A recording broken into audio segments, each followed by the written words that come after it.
If our thoughts could make us sick, is it possible that my thoughts could make me well? Well, if that's the case, then I'm going to have to manage my attention, and I'm going to have to inhibit that thought that has conditioned the body to subconsciously be the mind. I think you gotta have a dream. The School of Greatness. Really? Yeah.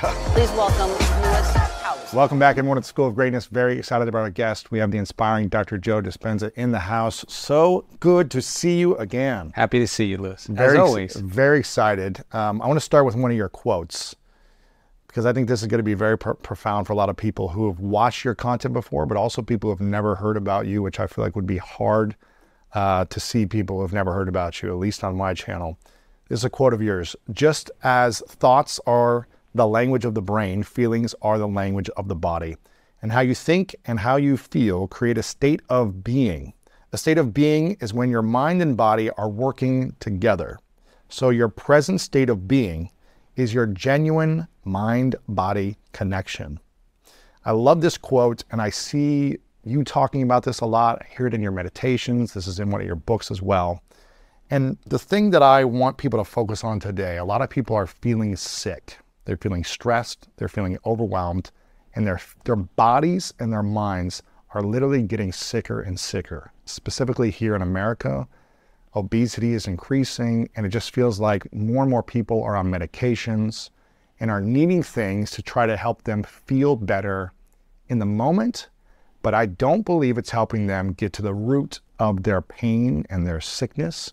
And I don't think it's going to help them extend their lifespan and also be healthier later in life. Yeah.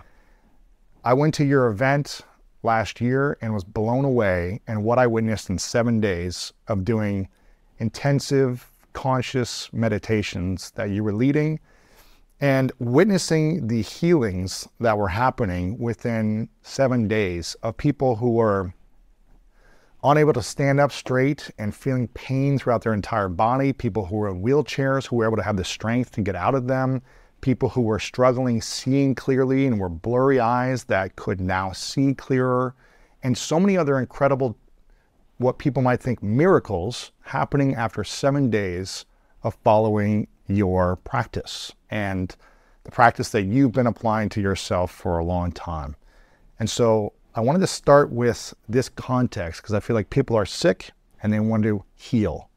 But why do you think so many people struggle to feeling whole and healing when there seems to be the answer to how to do it, but people continue to struggle with their health? Why do you think that is? Well, there's a lot of things to unpack there. We have three types of stress that we process in the physical body. We have physical stress, that's like trauma, accidents, injuries, falls. And then you have chemical stress, like toxins or pesticides or pollutants or viruses or bacteria or hangovers or nutritional deficiencies. And then you have emotional stress, right? And emotional stress could be family tragedies, car accidents, second mortgages, single parenting, 401ks, whatever that is. But each one of those things, physical, chemical, or emotional, knock the body out of homeostasis, out of regulation, out of balance.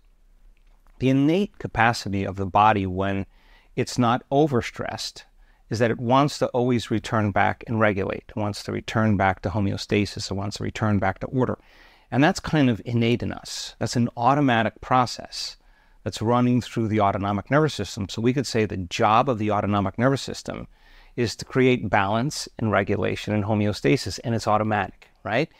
And that part of the brain sits under the thinking neocortex, and it's called the chemical brain or the emotional brain or the limbic brain or the mammalian brain. And it has all of those functions that make blood sugar balanced, hormone levels, digestive enzymes. It's doing what it can to take the body and constantly repair it and regenerate it and move it back into balance. All of those stressors knock the brain and body out of balance, and the innate mechanism, the stress response, brings it back to balance. Well, it just makes sense. If you keep knocking it out of balance over and over again, and you keep moving it out of homeostasis, that imbalance is going to become the new balance, and now you're headed for disease because that automatic system can't regulate order in the body. So a system then is compromised. The system breaks down. And so if it's physical trauma, your body can heal if you rest it. If it's chemical imbalance, you take your pharmaceuticals, or you take your nutraceuticals, your vitamins, your minerals, your herbs, you intermittent fast, you eat a vegan diet, you do anything you can to get the body back so that it's using more energy for growth and repair. So for some people, digestion consumes more energy than the process makes, right? So really? They're in a state of constant diminishing returns, right? So when the autonomic nervous system is out of balance and the digestive system is perceiving that there's a threat and danger all the time, in the outer world, the person's living in fear, it's not a time to digest, right? So that system is compromised, right? So then they become very sensitized to the foods they consume because the response constantly from the environment is weakening the organism, right? So they're victim to the environment. So they're more susceptible to have food allergies or whatever it is.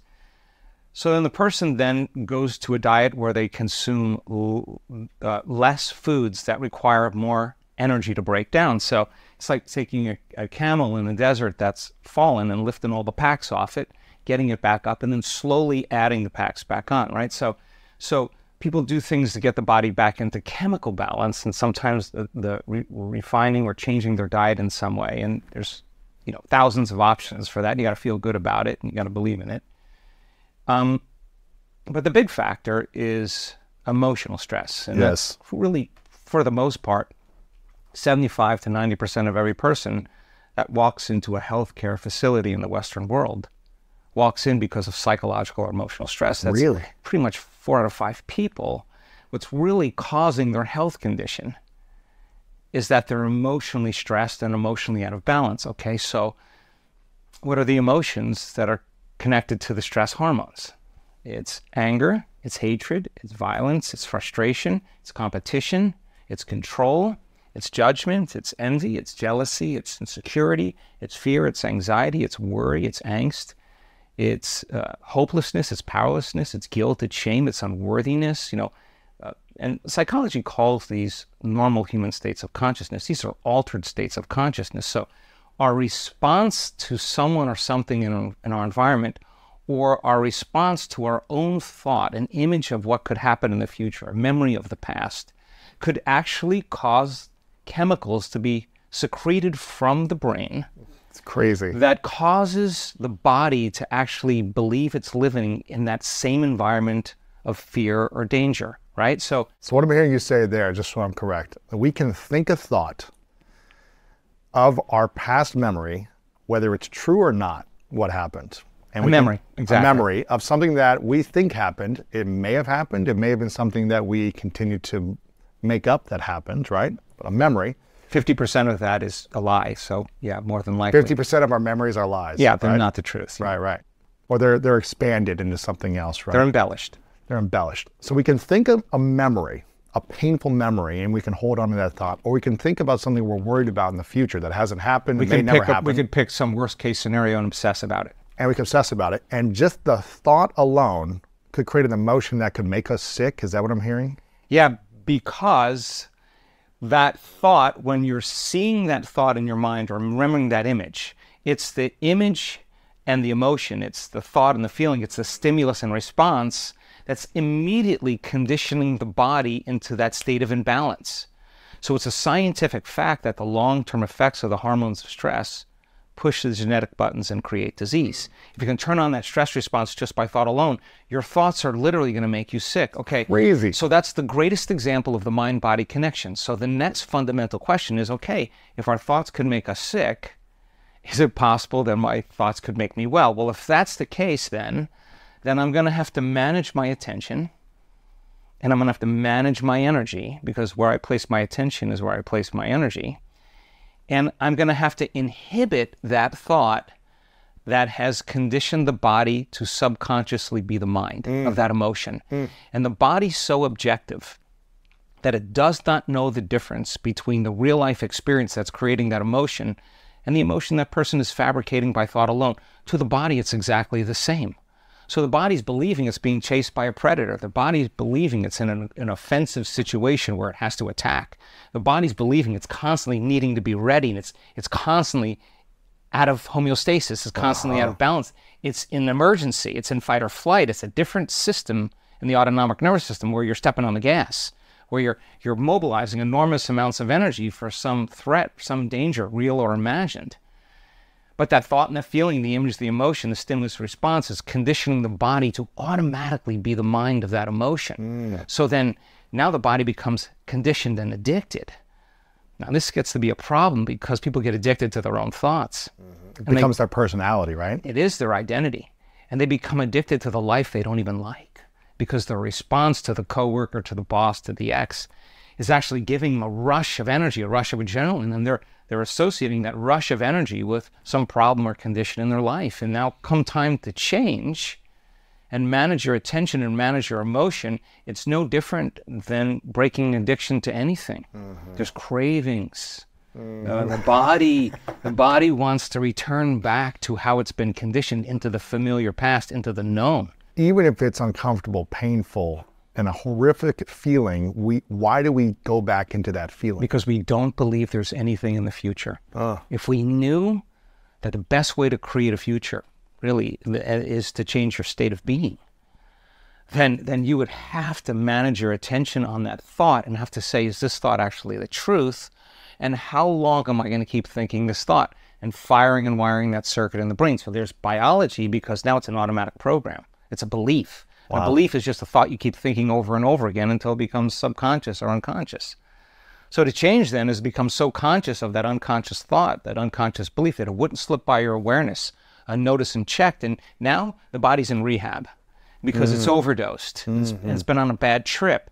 And the body, which has been conditioned to be the mind, is 95% of who we are, right, by the time we're in the middle of our life. So there's David and Goliath.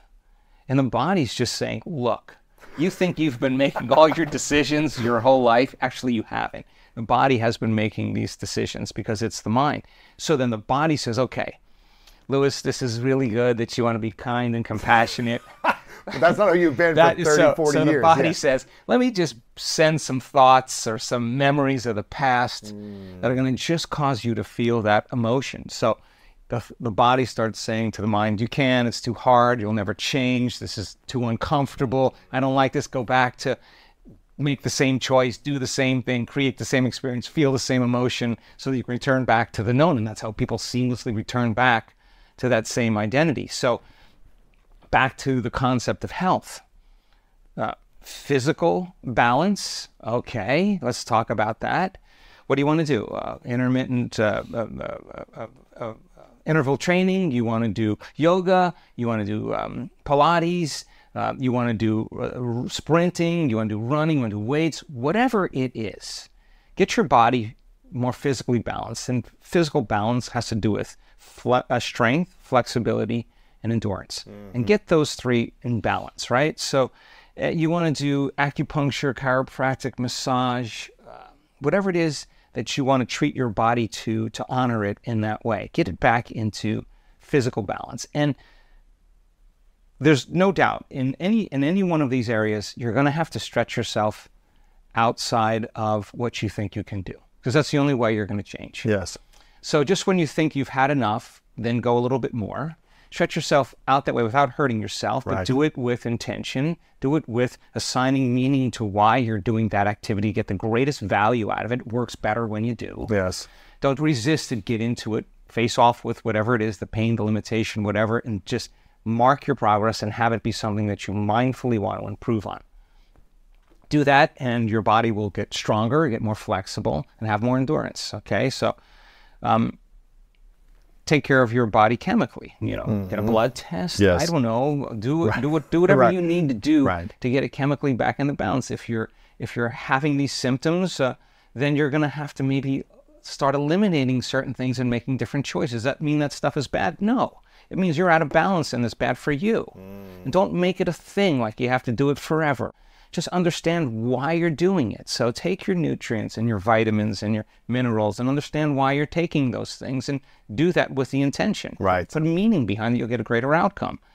But it sounds like if you take care of the physical and you take care of the chemical, you still might feel or be sick if you don't take care of the emotional. That's exactly where I'm going.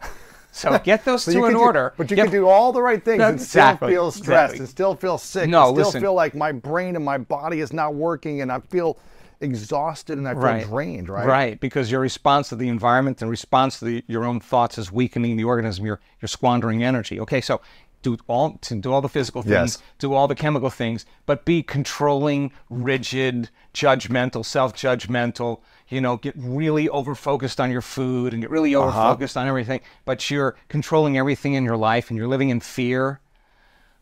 None of this is going to make much of a difference until you get your body back into homeostasis and balance emotionally, right? So why? Because the moment you return back to this same emotion, your body's so objective, it's believing it's living in the same past experience. And you will behave as if you're in the past, and you will think as if you're in the past, and you're literally living your life from the past. And that's the way it is.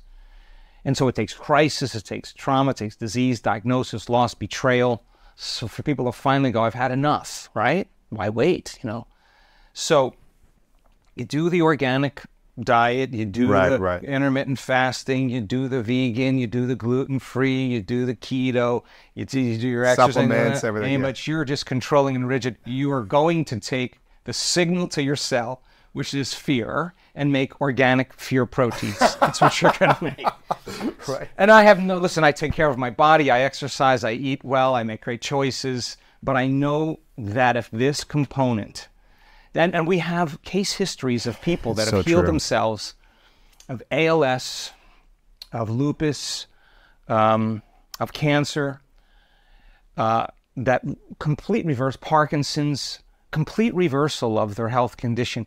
One person in 1 hour got bad news. In 1 hour, all of her symptoms came back.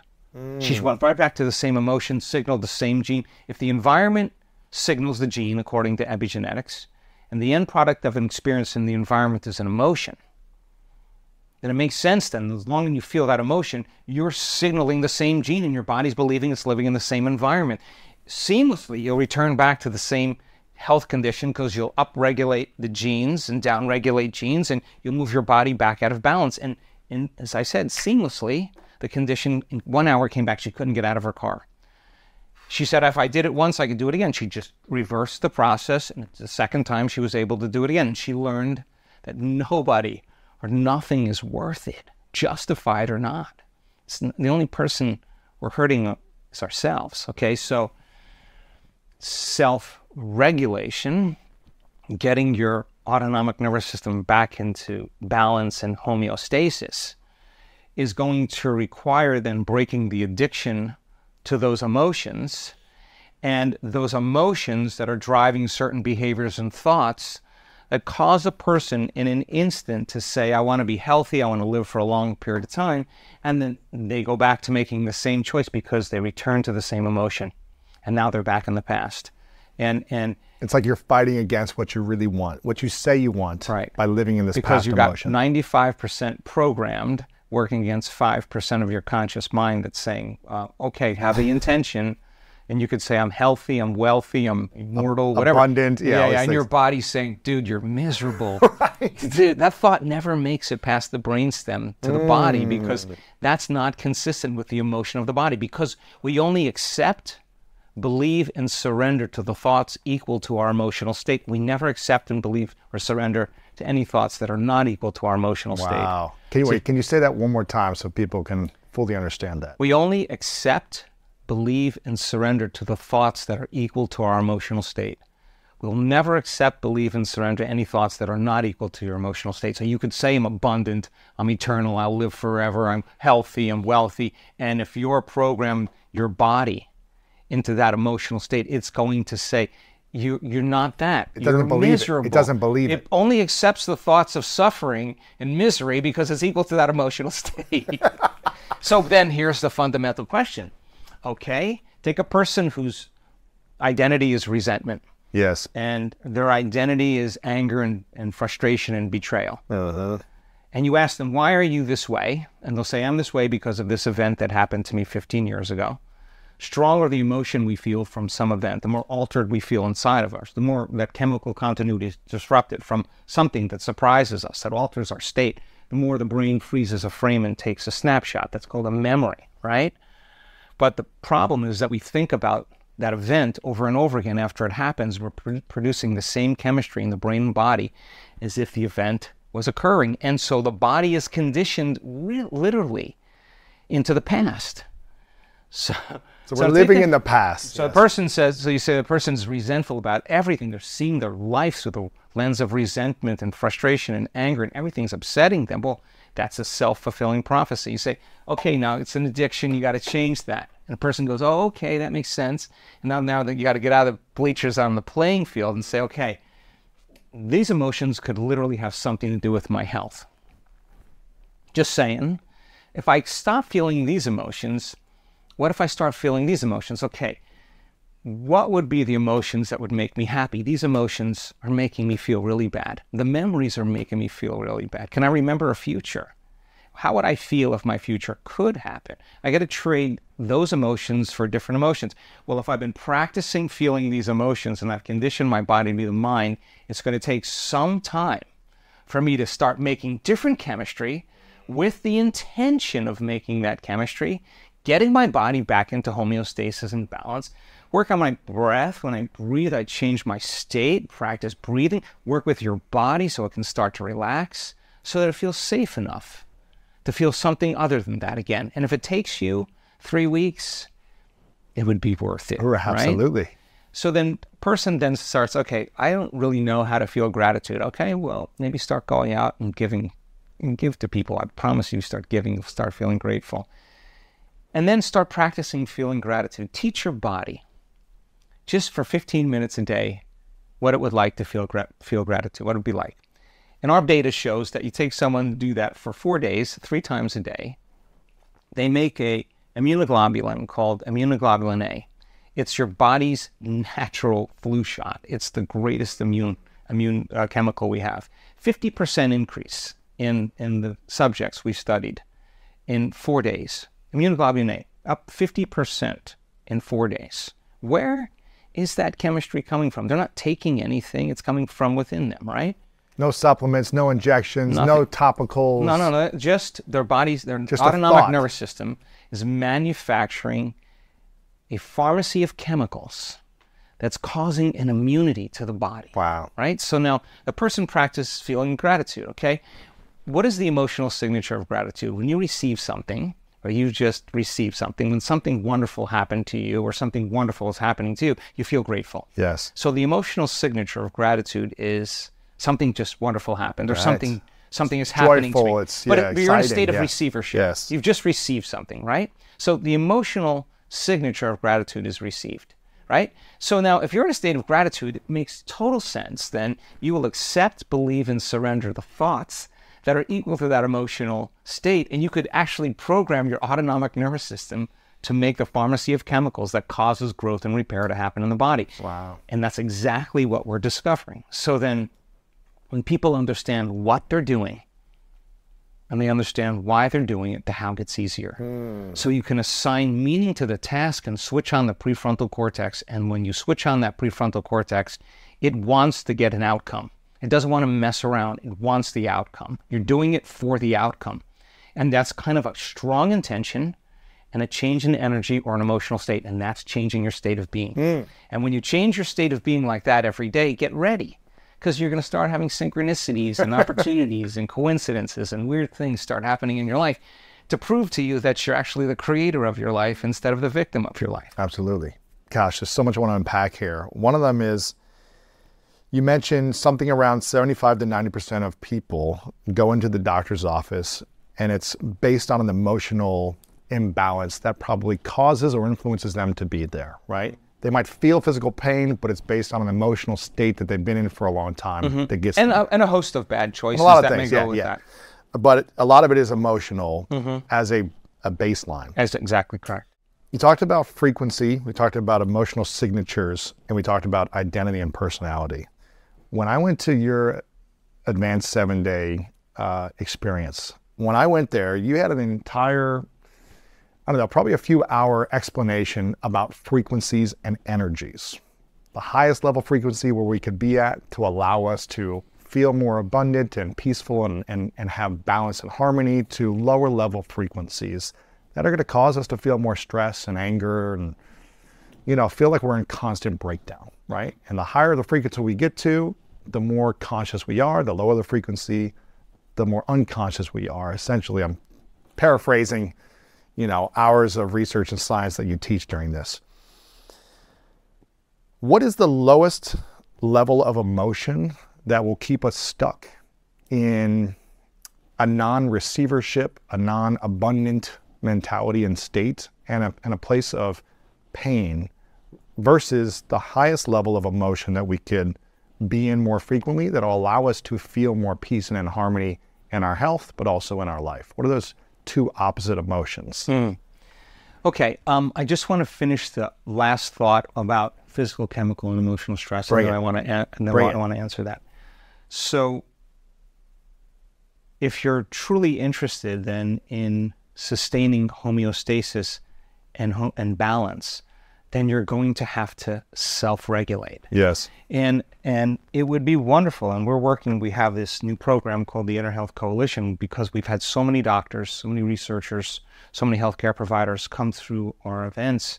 Many of them heal themselves from all kinds of health conditions, from spinal cord injuries to stage 4 cancers, that really just want to really look to see how this model could actually fit in their clinic. And there's got to be a different conversation that can happen around health, because chronic health conditions are created from a lifestyle. And if you don't change your lifestyle, nothing is going to change, because nothing changes in our life until we change. So then, if then you would go to a practitioner where you could actually practice brain and heart coherence, which is our formula. Get your brain feeling those elevated emotions, get your heart feeling those elevated emotions, and then get your brain coherent and do the exercises to get your brain and body back into regulation, into homeostasis. And then the key element is not that you react. I mean, who doesn't react? The question is... You're perfect, Dr. Joe. You never react, right? Yeah. The question is, how long? Right. How long are you going to do that for? I mean, if you keep it going on, then it must be an addiction, because an addiction is something you think you can't stop, or knowing something isn't good for you and you do it anyway. That's when you know you're addicted, right? So then get the patient to really work on the emotional states that are keeping them and their body in the past. But it's so hard for people, I feel like, right? Yeah, because up until recently, there haven't been a whole lot of scientifically proven formulas or ways to teach people how to do that. People by nature want to get over their emotional state. They just been hypnotized, they've been programmed, they've been conditioned into using something outside of them to take away this feeling inside of them. To numb the pain. Yeah, it's nothing wrong Distract, with this. numb. But you could you could go watch a movie, or you could do this, you can do that, you can do all these different things, go out to dinner, just to make the feeling go away. But the problem is, the feeling always comes back. You're right. And so now when the person reaches that point where they're saying nothing's making this feeling go away, this is game time. This is where the person's not responding to texts any longer. Right. They don't want to go to dinner with the same people. They don't want to do the same things. They don't want to watch the same TV show. They want to get on the computer any longer. This feeling is disturbing them. Nothing's making it. No drug, no shopping spree, no sports car. Nothing's making this feeling go away. This is a key moment, right? Because now the person is going to start to realize that no one or nothing in their life is going to make this feeling go away but them. Right. And this is the key moment. This is where the person really decides to change. Because they can see themselves for the first time, because they no longer feel like themselves. They're no longer distracted by that. They can see how they think.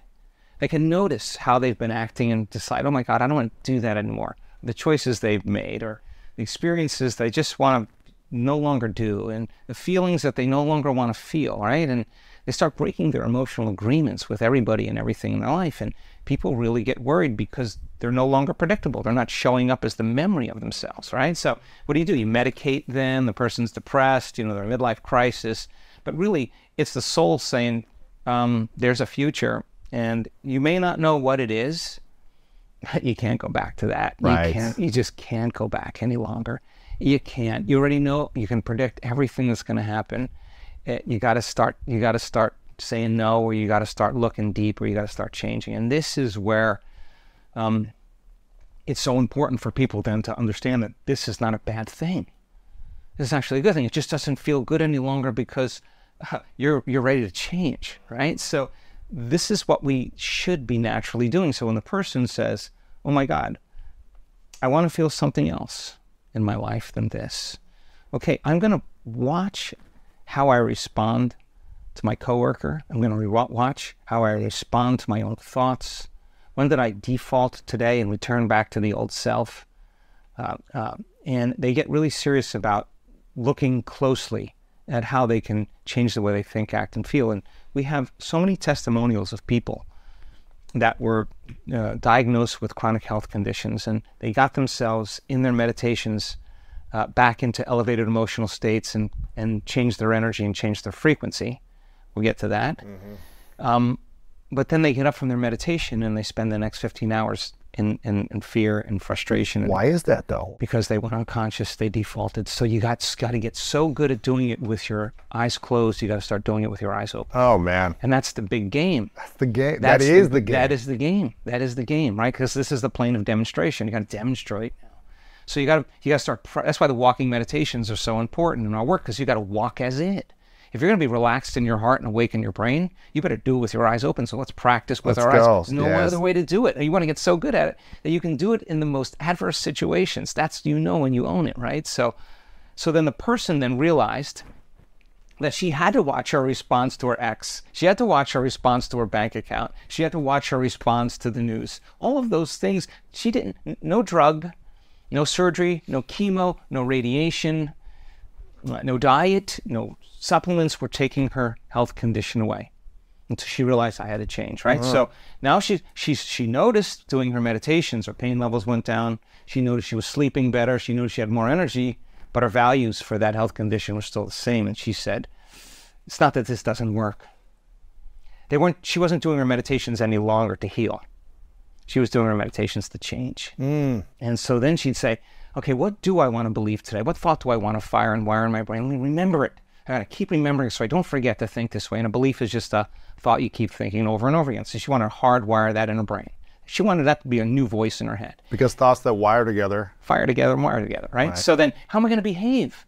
Closing your eyes and rehearsing how you're going to be with your ex. And literally thinking there's got to be another way to be. I can't respond the way I have responded. It's only weakening me. I got to change my state. Okay, I'm going to be loving. Let me rehearse it. Mental rehearsal. If you keep doing it, rehearsing yourself in the scene, planning your behaviors, your brain will look like you already did it. And if you keep doing it, it's going to become more automatic. It's going to become like a software program. So the brain looks like the experience has already happened, and now you have hardware and software in place to use when you're with your ex, because you installed it, right? So now you're doing the meditation to remind yourself who you no longer want to be and remind yourself who you do want to be. So now, okay, the person's now behaves that way, and now her response to her ex is different.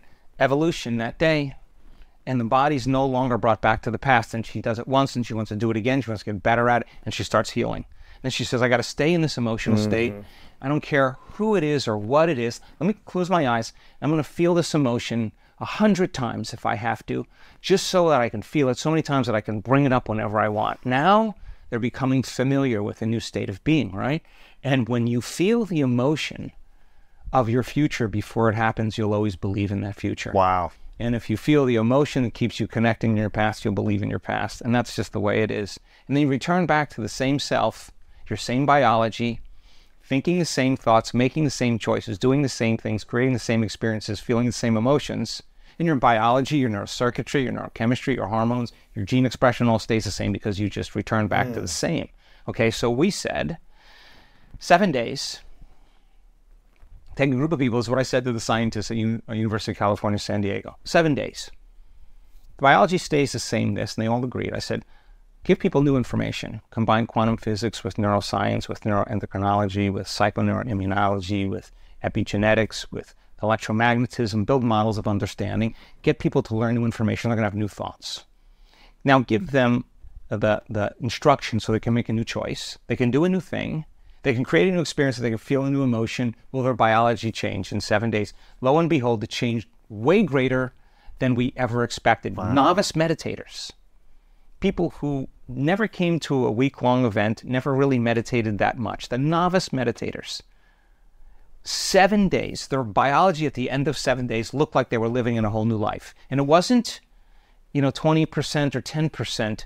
It was the majority of the collective. Now, all of those people have different genomes, different genotypes, and they're all different cultures, different races, different ages. But when we look at the biology of gene expression, they're signaling the same genes.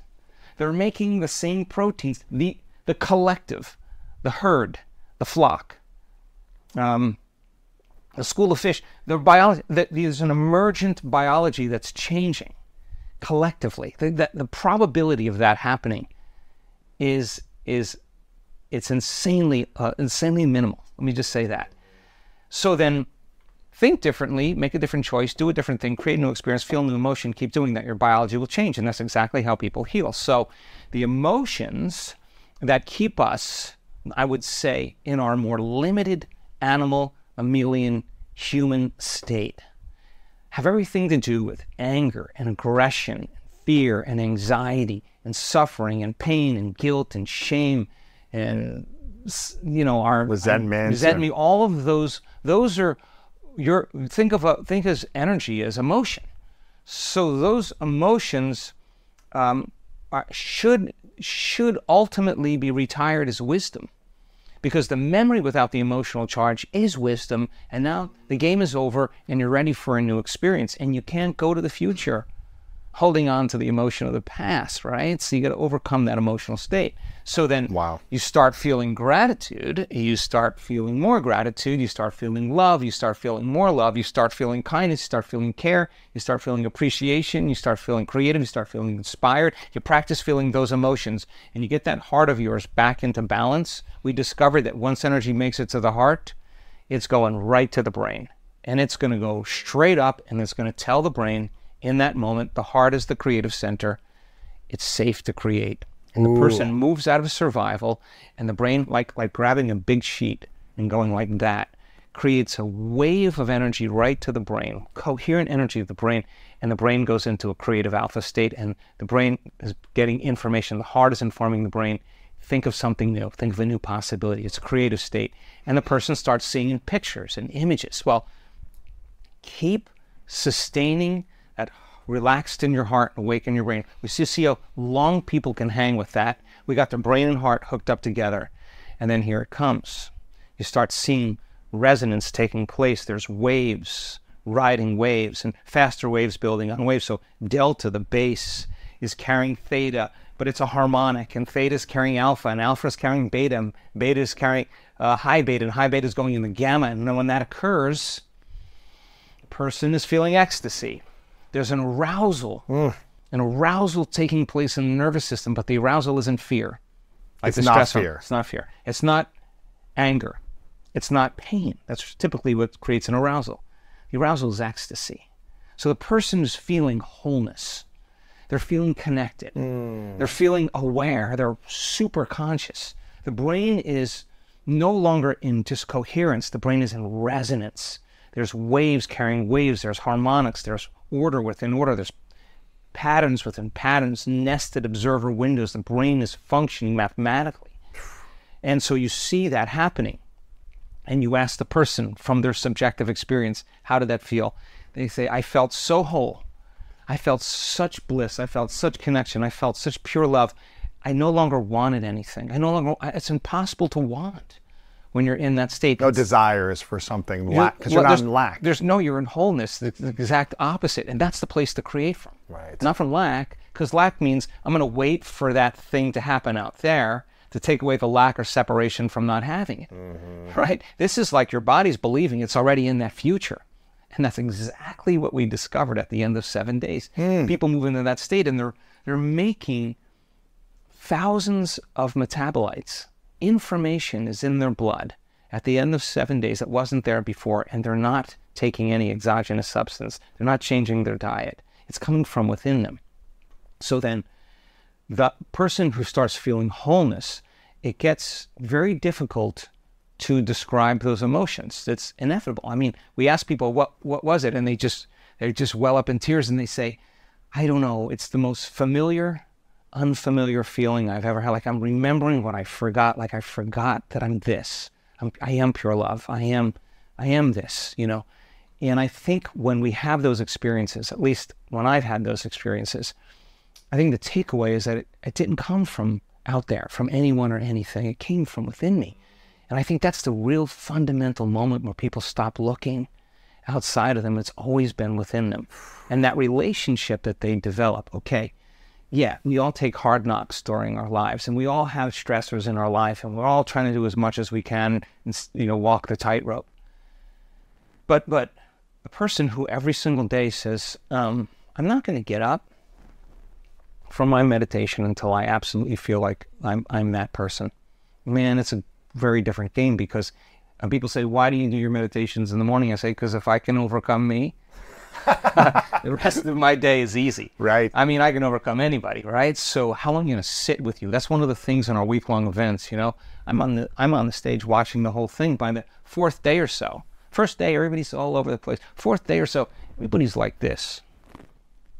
They're just sitting right there. They're paying complete attention. I say to them, when have you sat with yourself this long where you actually like yourself? They're all completely present. Completely present. Their mind is not wandering anywhere because they've practiced for the last 4 days to catch that thought of the worst case scenario and bring it back. That's a victory. Yes. That's a victory. That's not you didn't do your meditation well. Catching yourself going unconscious and becoming conscious and disinvesting your attention and energy out of that predictable future back into the present moment is executing a will that's greater than that program. And that is a victory. That's not like you didn't meditate. You're actually doing it right. Then all of a sudden your mind defaults and it wanders to some past memory of a person or a thing or a circumstance. You start feeling that emotion, and all of a sudden you start getting frustrated or impatient. And instead of getting up and saying, I can't meditate, you notice that you're siphoning energy out of the present moment into the past. You settle your body back down out of frustration, and you move back into the present moment. That's a victory. And you're telling the body it's no longer the mind, that I'm the mind. Now, you didn't do your meditation wrong. You're actually doing it right. You're conditioning the body to a new mind. Keep doing that over and over again. David starts getting a hand on Goliath. And it's uncomfortable, and it's tedious, and it takes energy, and it takes awareness, and you got to hang in there. And the hardest part of every war is the last battle. And just when you think you're done, you got to go a little further. And if I take people past that point, and there's a collective group of people, and they say, I can't go any further, they go a little further because the person next to them is a sweet little woman in her 70s, and they're in 30 and buffed, and like, I can't go. She's not going, I'm not going.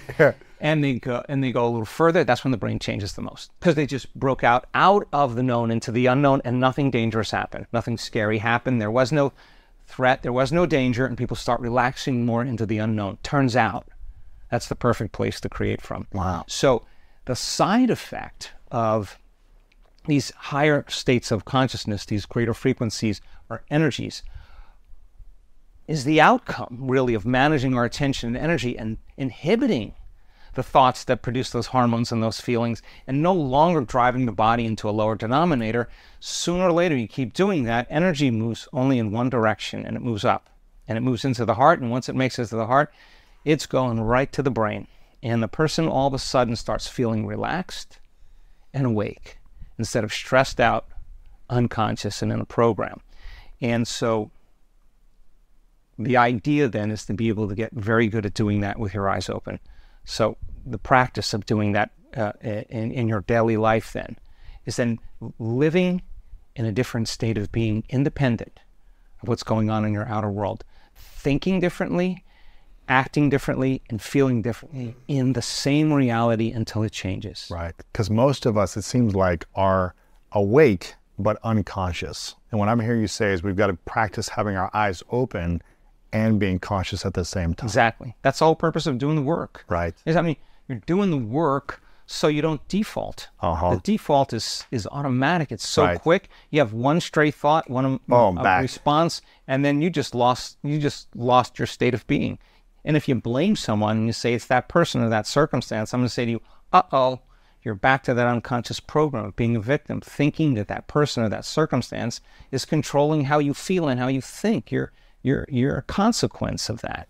And now, sooner or later, how many times do you have to forget until you stop forgetting and start remembering? That's the moment of change.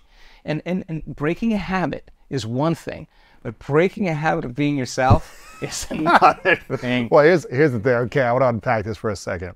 For someone watching or listening who's thinking, okay, Dr. Joe, I'm sure you've had some challenges in your life, but you don't have the type of challenges I have. You don't have the childhood trauma that I faced. You don't have the parents who were just, detached and didn't show love to me. You don't have the bullying that I went through. You don't have the financial burden that I'm faced with right now and have been in debt for most of my life. You don't have the constant heartbreak I've felt from all these different relationships. I'm sure you've had some challenges, but I've really suffered. I've really gone through so much pain that I don't even believe I'm deserving of being healthy and well, because all of my evidence from the past is showing that I'm unlovable, that people are going to abandon me, abuse me, and the world is against me. How do you get people to understand that they are deserving of health and this, state of love and gratitude when they continue to convince themselves about the past and cannot see or believe in a future greater than their past? I'd ask them, how long do you want to tell that story? How long do you want to tell that story? Because you believe as if it's the truth. You behave as if it's the truth, and you've ultimately become it. That's the end of that person's emotional belief. I just want them to tell a different story. In fact, you can't tell me any longer that you've had a brutal past and you can't do this work. You can't tell me that. We've had some people with some really brutal pasts, yes, really, really difficult pasts. And we're talking about abuse, molestation, trauma, murder, veterans, Navy SEALs, people who've witnessed and seen really horrible things and had really horrible moments. And they had all kinds of health conditions. The trauma wasn't just in their brain, the trauma was in their body because it was the emotion that kept them in the past, right? And they couldn't get past that emotion. They tried everything, all the plant medicines, all the diets, everything. They just couldn't get past it. They just didn't know how to do it. The memory. They couldn't get past the memory. They just didn't understand why they were there and what to do to help them to get out, right? So many of these people that had brutal pasts also had really difficult health challenges. They had endometriosis, they had depression, they had night terrors, suicidal tendencies, blackouts, vertigo, ovarian cysts, all kinds of crazy things. And they did the work because nothing else was working. And many of them came to the point where they did their meditation every single day. Every day, they never missed a day because nothing else was working. They believed that this could work. They just didn't believe it could work for them. Right. So they were doing their meditations to actually believe, right? They had to change their emotional state, and they reached a point, and typically when they come to the week-longs, because I stretch people a little further, they were already feeling a little better. They were already doing better, but they reached a point where they just thought, oh my God, this is the worst feeling I've ever had in my life. I don't think I'd go any further. And then they think, oh my God, I've never missed a day in my meditations. I can't give up on me now. And they go one more time. And the words that we hear over and over again is always the same. It was like my heart blew wide open. It was like my heart exploded. It was like my heart opened up all the way. I felt something move through my heart, and I felt more love than I felt my entire life. And they look back at their entire past.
and they don't want to change one thing in their past because the feeling that they have, they realize that they had to go through all of that to get to the present moment, and that's the moment the past no longer exists. And they look at their betrayers, they look at their molesters, they look at the tyrants, and they have nothing but compassion and love for them. And the relationship changes with those people, and the moment their heart blows open, the body literally comes out of the past, because when energy makes it to the heart, it resets the baseline in the brain and the autonomic nervous system for trauma. It says it's over, and the body literally moves out of the past. And the side effect of that, there goes the depression, there goes the endometriosis, here goes the night terrors, and the person they don't want to change anything in their past. They'll tell you, no. This all had to happen for me to change. So many people with diseases will say, I just didn't know it. I would have never changed. I would have never changed unless I had this health condition. I would have never changed. This was the push for me to change. And they would say, I was too sick to do their meditation in the beginning, but you know what? There were days they felt really bad, and they could have said, I don't feel like doing my meditation today, but guess what? They did it anyway. And they overcame their body a little bit more that day. And there were days they had a lot of self-doubt because their condition was getting worse and their family was worried about them, and they could have said, this is too much, I have too much doubt, I can't do this. Guess what? They did it anyway, and they overcame their doubt a little bit more. Yeah. And there were days where they had a lot of fear because they were given the voodoo curse that they had 6 months to live or a year to live. And they could have said, I have too much fear today, I can't do my meditation, but they did it anyway. Instead of surrendering to fear, they surrendered to love. And it was the overcoming process. That was the becoming process. That is the unlearning process. And if 95% is how we're hardwired in terms of attitudes, beliefs, and perceptions, how we're habituated in terms of behaviors and actions, and how we're conditioned to our emotional responses, then there's going to take a lot of work in the overcoming process, because you got to get so conscious that you don't go unconscious again. And it's a process of going unconscious to the point where you no longer go unconscious and you stay conscious. You ask that person, where's the disease now? Where is it now? They'll tell you it's in the old person. It's the old guy. It's that person. It's that old person. It's not me. I'm not that victim anymore. I'm not that person any longer. And again, they were doing their meditations to change. They were doing their meditations 3 times a day, not because they wanted their meditations to heal them. They just defaulted back to the old self and they started disbelieving again. So they were doing their meditations every day to believe. And they would not get up until they felt the feeling of that future, because they knew consciously, if I could feel this emotion, I'm signaling genes ahead of the environment. And I'm going to keep feeling this feeling with the intention of signaling the gene. And that was their intention. Of course, they started producing a greater outcome. So they were doing their meditations to strengthen their belief 3 times a day because they lost their belief. Now, you can't say to me, you're too out of shape, or you're too in shape, or you're too unhealthy, you're too old, or you're too young. You saw we have people that are 12 years old or 10 years old that come to our events. Sitting around. Yeah, we have hundreds of kids that come on the age of 25, a huge youth community. We have people that are in their 90s and their 80s. They have elegant brain scans. They have beautiful heart coherence. You can't tell me you're too old to do it. You can't tell me you're too young. You can't tell me you're too sick. You can't tell me you had a brutal past, or you're out of shape. You can't say any of those things any longer. I mean, no one's so special to be excluded from this process. And again, I think one of the things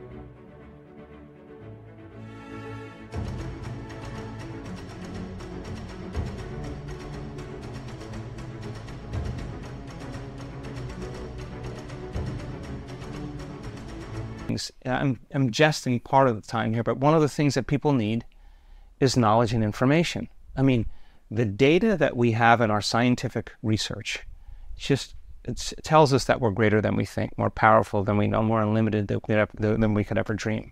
The testimonials of people standing on the stage, you've seen them, with stage 4 cancers that spread to their bones, to their liver, to their lungs, to their pelvic organs. They couldn't walk. They were in so much pain. No drug trial, no chemo, no radiation, no surgery was changing, no diet was changing them. And now they're up there with no evidence of cancer. You hear that story, it's the 4-minute mile. Yeah. That is, evidence is the loudest voice. Yes. And when you see a person that doesn't look vegan, doesn't look young, doesn't look buffed, that had people steal money from them, that they lost everything, they slit their wrists, they have horrible but bankrupt. They're worth millions now and they're living a happy life and they've got a great relationship and their health condition's all better. You got to scratch your head and you got to look and you got to say, wow, if that person can do it, I think I can do it. Right. And then there's number 2, and then there's number 3, and then there's number 4. Then there's thousands and thousands. Now we had 7 people step out of wheelchairs in our last event in Denver. I couldn't believe it. With spinal cord injuries, with brain tumors, with head trauma, with myasthenia gravis, with MS, with ALS. I mean, it's crazy. It just takes one, and then collective consciousness. Now it's possible, right? It's fascinating. When I was at your event and we did the coherence healings towards the end, obviously once we practiced more of the meditations and understood the science and understood the research, and you really dive in on it and did the 3 a.m., 5-6 hour meditations and all these different things we did. It's a beautiful thing to witness, serving others who need healing with your consciousness collectively. It's an incredible thing to witness and to feel the energy. It's not a false fake energy. You're feeling like you're healing yourself as you're intending consciously to heal someone else. Yeah, that happens. We just had somebody just on the stage that had trigeminal neuralgia, severe facial pain. Oh, wow. She got on stage and she said, I wanted someone to cut my head off. Oh, man. She said, that's how bad the pain was. I could never get away from it. She said, during that coherence healing, my heart blew wide open. I felt so much love. She said, I have no pain in my face. I've done every therapy. I've done every drug. I've taken everything, every narcotic, everything. It's never changed. I have no pain. Like that instantaneous change in her health. This is crazy. So when you see, I know this is insane. We've had more than one person that had vision problems all of a sudden start to see. We've had more than one person with hearing problems start to hear. It just happened recently. It's not uncommon for people. We had a guy that lost his speech. He couldn't talk. He's talking now. He's a happy guy. I've seen people with Parkinson's disease, with bilateral breast cancer. I've seen spinal cord injuries. I've seen all kinds of different health conditions. In one or 2 or 3 coherence healings have a complete change. And it's a really cool thing because people are never being touched.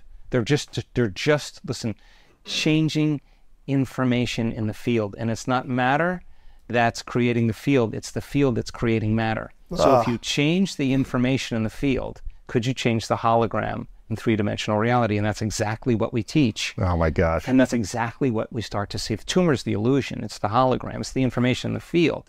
If you change the information in the field, can you change the destiny of matter? And when people start to understand it and they can piece it together, and they've been practicing all week, overcoming themselves, you have to do that. Yeah.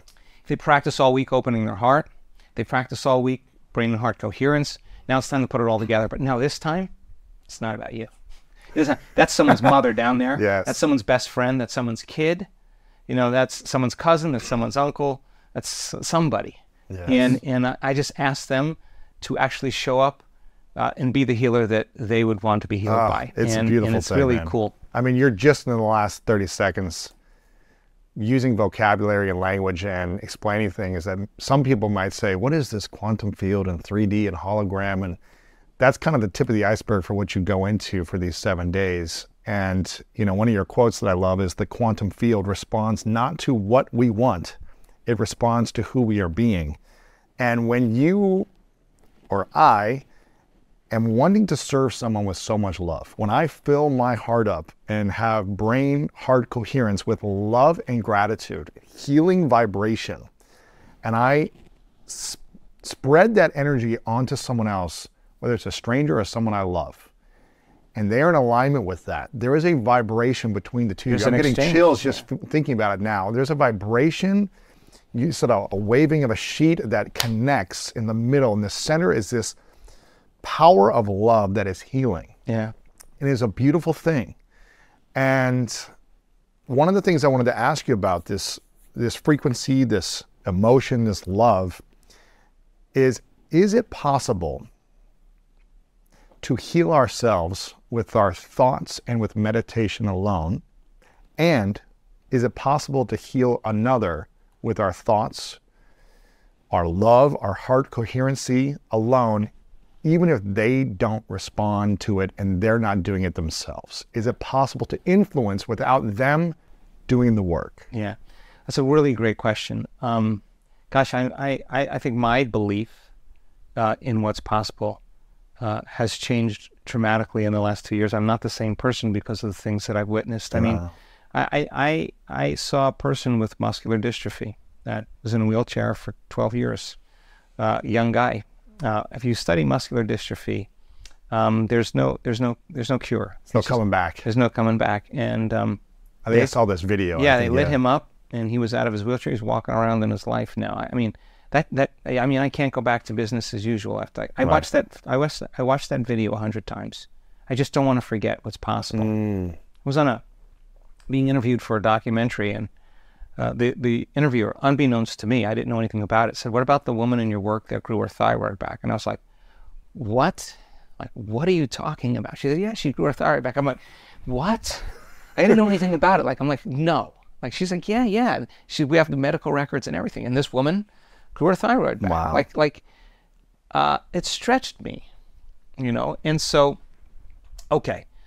There's a lot that has to happen for us to make this journey, right? You get diagnosed with a health condition, and it's a terminal health condition or a chronic health condition, and you're compromised in some way, and you're reliant on something to get you back into health and balance. And that's what the conventional model is. But if it isn't working, you have to start looking. Some people they shrink into mediocrity, and they stay there. Other people are bothered by it, and they're going to look for answers.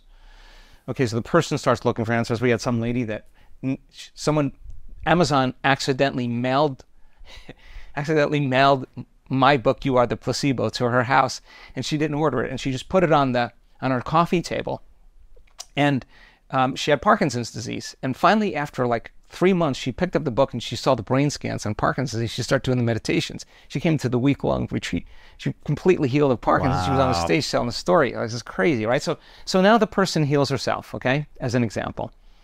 Now, a person who heals themselves, I've seen Green Berets, I've seen Navy SEALs with a lot of physical and emotional health conditions really heal. The only thing they want to do is they want to give. They want to bring it to their people. They want to bring it to their tribe. They want to bring it to the people they love. And the intention is, I want to heal somebody else, right? And so you're healed. The next thing is you want to heal somebody else. Spread the word. So now, but your model has to change. If I heal myself and I've actually changed my energy, can I heal another person? And that's exactly what we do. We say, okay, now that you can change your health, can you change another's health? Let's build a model of understanding, and let's do that. And we did the model of understanding, and all of a sudden I see people stepping out of wheelchairs left and right, and blind people seeing, and crazy things going on, a lot of remissions of diseases. I'm more surprised about that than anybody. COVID happens, and then we're like, can we actually, if we're in the quantum field and there's no separation there, can we just hit a target? Just give us a picture, a coordinate. And we have remote coherence healers. It's fascinating. And these people do it. Listen, crazy. They do it every day. They're machines. They do it. They never miss a day. They would never miss a day. And the reason they never miss a day is because they get so much out of it. And they're not doing it to By trying to heal another. They're not trying to heal another. They're actually healing another them, yeah. that is not even, that they don't even know. They don't even know, and they're not even in the same room. They're spread across the world, crazy. and they're hitting a target. They're hitting a target. They see an image and they visualize They just that target. They go to the field, Yes. and they hold that person in their heart, and they change their energy. So then the model builds more now. Now, can you heal at a remote location? The answer is absolutely yes. In fact, our studies with UC San Diego is insane. I mean, I said to the scientists, when in your life did you think you would be sitting talking about the effects of remote coherence healings that are working as well as drugs? When, better than drugs, actually. When have you ever thought you'd be talking about this? So our data suggests that it's real, right? We did a triple-blind placebo study, and there's absolutely no doubt that these people are causing some profound effects. We just published another paper about the mathematical synchronization of the heart of groups of people That's that so collectively cool. get together, how they synchronize. You know, we published a paper, it's mathematical, it's real, right? It's a lot of science, but there's some effect that's happening in the people's hearts that are feeling the same amount of love. They're in training to a similar resonance, a similar frequency. Okay, so now they did an amazing study, preliminary study on autistic children. Okay, now I'm telling you this because I want you to know that this isn't conjecture, this is reality. Young boys between the ages, I think, of 6 and 12. And these are problematic kids. They've done the physical therapy, the occupational therapy, the speech therapy, the inhibition therapy, the talk therapy.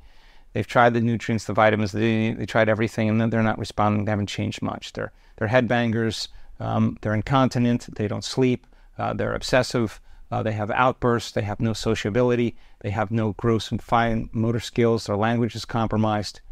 Now, we decided, instead of doing scientific analysis, we decided to have the best scientists take a look at their kids, and that's the parents, right? So parents know every single thing about that kid because they have all their attention. They know every habit, they know every behavior, they know every obsession. 6 weeks, 2 times a week. These kids, at the end of 6 weeks, speaking in complete sentences, sleeping through the night, taking naps, walking themselves to school, using the toilet, no longer defecating or urinating in their bed, hugging their parents when they come home, asking for what they want, jumping on the trampoline, being in school plays, and it's insane. The parents are overjoyed. Wow. Their lives have changed dramatically because their kid is somehow changed. They're smiling, they're more engaging, right? They're not even in the room, and they're producing these effects. So, back to your question. This is an evolution. If you never know what you'll think differently until you have a new experience. Right. New experience causes you to think of possibilities you had never thought of before. And there is an infinity, there's infinities. Because you and I are making known unknown possibilities by having a new experience, and we start thinking of other ways, and that's consciousness, and it's never-ending process of self-discovery. To answer the question, who am I, right? Right. So then what we discovered is that in our data collection, that people that are the most desperate tend to be the less likely to respond, because they're waiting for their healing to feel gratitude. They haven't realized that when they feel gratitude, their healing begins. Yes. Right? So that's not a problem. We just have to work with them to get them out of that state. And that's what I do when everybody's getting ready. I work with the healees. We noticed that people who actually are in the river of change, they are actually working on changing something about themselves, they receive that energy better. We noticed that when people are grateful, super grateful to be there, that energy just hits them. Yes. It hits them really big. So, but we also see that people that don't do the work, that are just, it's their moment. You know, it's just their moment. Yes. It's just their moment, and they get lit up. And I've seen bodies contort, twist, and convulse, and turn red, and shake. I mean, I've seen grown men scream at the top of their lungs. That guy that lost his voice for 2 years, that was ready to take his life. Wow. He had one moment. He never was touched. The moment people walked in the room, he said, I felt this ball of energy right in my heart. This guy, my throat. This guy's not a Whales in space woo-woo guy. He's a businessman. He was just ready. And It's his moment. It was his moment. And then I heard him yelling so loud because the energy was so intense, and he was coming up off the ground. I was watching him. Then he'd fall back down and come up again. Nobody was touching him. They were all with their eyes closed, like they had no idea what was going on. 80% of his voice came back after that first intervention. After the coherence healing. After the coherence. Yeah. He gets on the stage, tells a story. Of course, what do you think is going to happen to the energy in the room? People are just going to go more in, right? Now their belief is just elevated. The person that stands on the stage that no longer has a stage 4 cancer, they tell their story. They're no longer in a wheelchair. They're in the wheelchair for 7 years. Like you shake your head and you're like, I don't want people to forget that. I don't want them to forget. I don't want them to go back to business as usual. I want them, once you know, you can't not know. Absolutely. And you got to keep, it's so much easier to forget this information than to remember it because it goes against the program, right? It's so easy to forget if you're not practicing consistently. And one of the things that I've been doing for the last year since I went to the advanced retreat was, almost every morning, either in the morning or at night, I'm putting on one of your meditations. And even if I only feel like I have limited time, I'll at least put on a 10-minute morning or evening meditation. I think the one you did like 8 years ago or something, right? And there's so many new ones that Martha is always putting on. We were in the sauna 3 nights ago, and she put a 30-minute meditation on in the sauna, and talk about elevated emotion. It was like a whole nother level of, I'm in pain, but how do we not feel the pain? How do we connect? Like, how do we breathe? It's something to do. It's 200 degrees, and I was like, okay, Dr. Joe's speaking to me right now. But the consistency of it has allowed me to continue to feel peace, gratitude, and love in my heart. Yeah. Doesn't mean I don't have breakdowns or frustrations or, things that I have to deal with. And I notice when I do it less consistently, if there's times where I do it less and I react to things more, I feel more stuck. I feel more physical pain trapped inside of me. Because you know the difference between, you were living in a whole different state, you go back to that state and you can notice the difference greater. 100%. Yeah. And like you said towards the beginning, like once you know, you never want to go back. You just want to keep staying in this beautiful, elevated state of emotional peace, harmony, and coherence with thinking and feeling. And it's an incredible feeling. I know people are probably taking a ton of notes and there's so much they want to take action on. You have a walk that's happening soon called walkforthe.world. We're going to link all this up. I want to link up the research paper. I want to get people your meditations because this is something I practice almost daily. I want to get people your books. So we're going to link all these things up. And can you tell us, before we wrap up, what this walk around the world is, how people can get involved, and also if they can only do a couple of things each day, what can they do on a daily basis as a habit to help them improve their health? And also, what can we do with walkforthe.world? Yeah, okay, so I'll answer the first question. 3 types of stress, physical, chemical, and emotional. 3 types of balance, physical, chemical, and emotional. Get 2 out of those 3 in order, third one typically comes around. Get more emotionally balanced, more physically balanced, you're going to be more chemically balanced. Yes. Get more chemically balanced, more emotionally balanced, you're going to be more physically balanced, right? But you have to do an inventory every day. You have to ask yourself before you start your day, what do I want to bring to the world? Who do I want to become? Let me become that person. Let me disconnect from my outer world. Let me close my eyes. Let me play some music, fill the space. Let me not eat anything, smell anything, taste anything. Let me not move around, experience anything, and feel anything. Let me make my inner world more real than my outer world. Let me remind myself of that 95%, the way I think, the way I act, the way I feel. Let me just get so conscious of those thoughts. If I can, I'll start tomorrow. It's too late. It's her fault. It's his fault. Something wrong with me. Get really aware of how I speak, how I act. Do I complain? Do I blame? Do I make excuses? Do I feel sorry for myself? What emotions are my primary emotions? What's my default? Is it anxiety? Is it fear? Is it self-pity? Is it unworthiness? What is it? Let's just get real about it. Okay, great day. A great day would be not going there the whole day. And if I catch myself, I'm going to catch myself, and I'm not going to say I failed, because that's a program. I'm going to say I caught myself. Okay, I'm going to change it now. Let me remind myself of the thoughts I do want to think. Let me remember them so I don't forget them. me rehearse my behaviors in my mind so I can do it when I have the opportunity. I want a shot at this. I want to evolve my life. I want to evolve my experience. And how am I going to feel today? That I want to feel this feeling, keep bringing it up until I can't forget it. And then don't get up. Do not get up until you feel that way. And if it takes you an hour, it'd be worth it. Yeah. And when it's the hardest, it matters the most. Yes. So that's a simple thing to do that anybody can do. But it's the experiment. The experiment isn't like I'm doing good, or I did it right, or I succeeded, or God loves me, or none of that. It's doing it to see.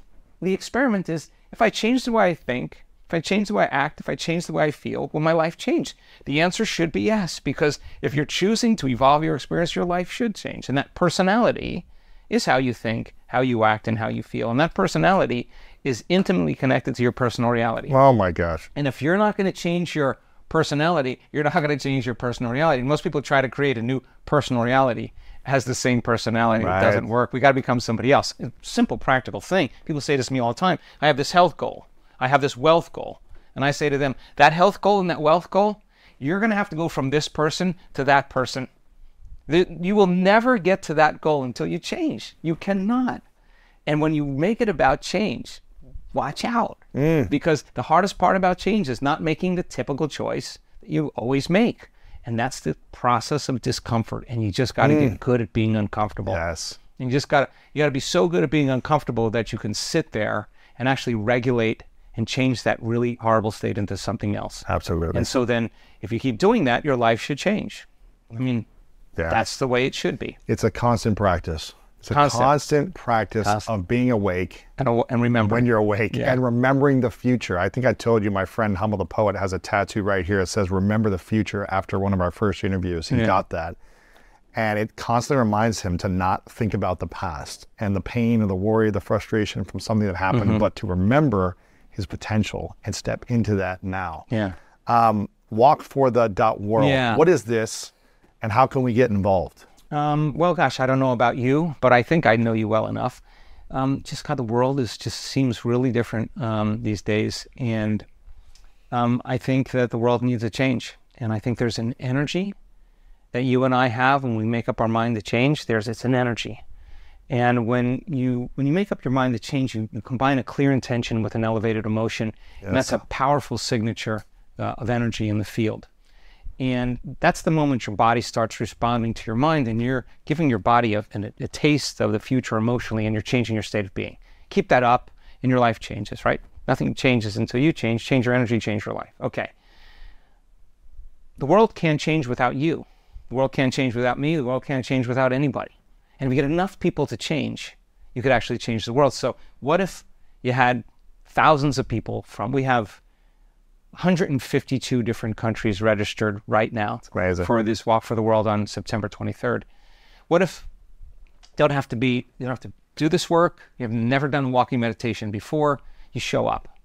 And you're going to have to leave something behind, of something that you want to see in the world, then you're going to have to walk as that. Wow. And you're going to walk as that. Not only just for the walking meditation, at the end of that walk, it just begins, because you got to be able to walk out into your life and show people what love does. You got to show them what greatness looks like. You got to show them what nobility and character is. You got to have an uncompromising will. You got to be able to face adversity and be able to be relaxed in your heart and awaken your brain and completely disagree and be unintimidated by it. I mean, that's the new consciousness. And so there is an energy of change, and with that energy of change comes a new consciousness.